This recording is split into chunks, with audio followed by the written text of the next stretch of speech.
আসসালামু আলাইকুম। আমি বিডি মাম তামান্না আপনাদের সাথে কথা বল। আশা রাখছি আল্লাহ পাক আপনাদের সুস্থ রেখেছেন। আবারও চলে এলাম আপনাদের মাঝে আরেকটি নতুন রেসিপি নিয়ে। আজকে তৈরি করব আমি আলু দিয়ে গরুর মাংসের শুটকি ভুনা। এখানে আমি বলে রাখি, আমি গরুর মাংসের শুটকিগুলোকে ছোটো ছোটো টুকরো করে শিল দিয়ে থেতু করে নিই। একটা প্যানে তেল গরম করে আমি তার মধ্যে কিছুটা পরিমাণ গরম মশলা, তার মধ্যে 1 কাপ পেঁয়াজ কুচি দিয়ে নেড়েচেড়ে তারপর আমি হাফ চামচ করে আদা রসুন জিরা বাটা দিয়ে দিব। মশলাগুলো ভেজে নেওয়ার পর এবার আমি কড়াইয়ে কিছুটা পরিমাণে পানি দিয়ে তার মধ্যে মরিচ গুঁড়ো, হলুদ গুঁড়ো, ধনিয়া গুঁড়ো দিয়ে ভালো করে কষিয়ে নেব তেল ওঠা পর্যন্ত। তারপরে আমি আগে থেকে থেতু করে রাখা গরুর মাংসের শুটকিগুলোকে দিয়ে দেব।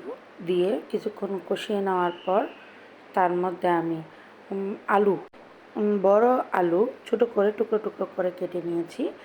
এখানে চাইলে আপনারা ছোটো দেশি যে গুলগুল আলুগুলো পাওয়া যায় ওটাও ব্যবহার করতে পারেন।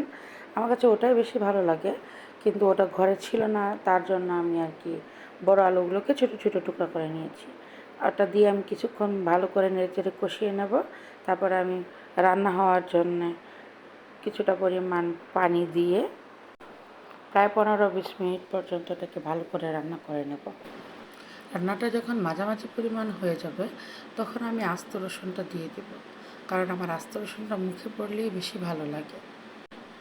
যদি আমি প্রথমেই রসুনটা দিয়ে দিতাম তাহলে হতো কি রান্নার সাথে রসুনটা গলে যেত, আর তাই আমি রান্নার মাঝামাঝিতে দিয়েছি যেন খাওয়ার সময় আমি আস্তে আস্তে রসুনটা মুখে পাই। এই মাংসের শুটকির সাথে আলু সাথে আবার আস্তে আস্তে রসুনটা মুখে পড়লে যা মজা লাগে। এই মাঝরাতে ভিডিও দিতে গিয়ে আমার আবার খেতে ইচ্ছা করতেছে। আপনারা অবশ্যই একবার ট্রাই করে দেখবেন। এই গরুর মাংসের শুটকিটা এত পরিমাণ মজা যে খেলে তার জন্য পাগল হয়ে যাবেন যে আবার খাবো। আজকের মতো আল্লাহ হাফেজ। Please like, subscribe and share. Thanks for watching.